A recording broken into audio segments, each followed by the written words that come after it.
Hey there, Alex Kidman with Google's new Pixel 4a phone that they've sent me to review. And I say sent, it just kind of appeared by magic. I have cameras and so on my doorbell, and none of those got set off, so I can only assume that Google is now hiring ninjas. Being that as it may, I thought I'd do a quick unboxing so I can show you what you get when this phone becomes available. Here in Australia, it'll go on sale on the 10th of September, although it'll be available to pre-order from now for $599.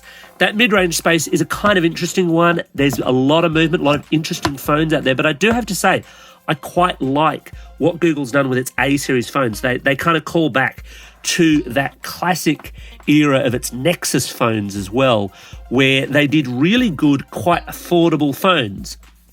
Now, let's see how badly I can manage actually getting this thing out of the box. So far, so good. I like an easy-to-remove box. The Pixel 4a has a 5.8-inch display. It's kind of a spec bump over the 3a because you're still talking, as you can see there, single lens rear camera, 12.2 megapixel from memory, and a 5.8-inch display. In this case, it's an OLED display.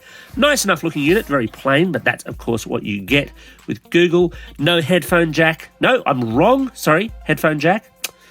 I should always check my specs before I start recording these things.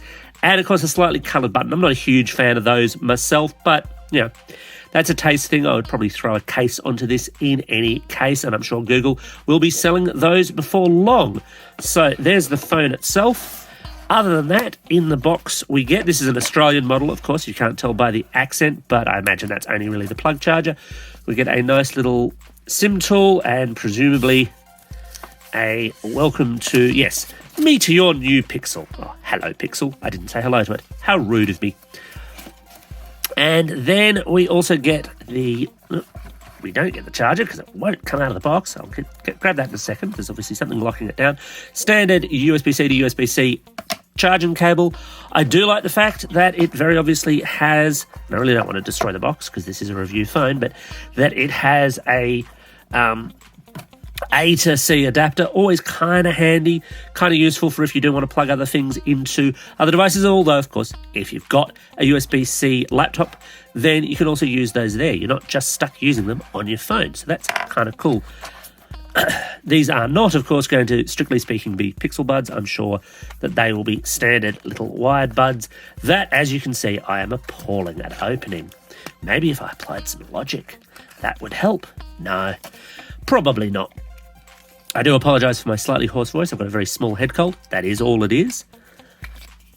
And there we have it. And indeed, yep, standard 3.5mm headphone jack. So, bit of a difference there.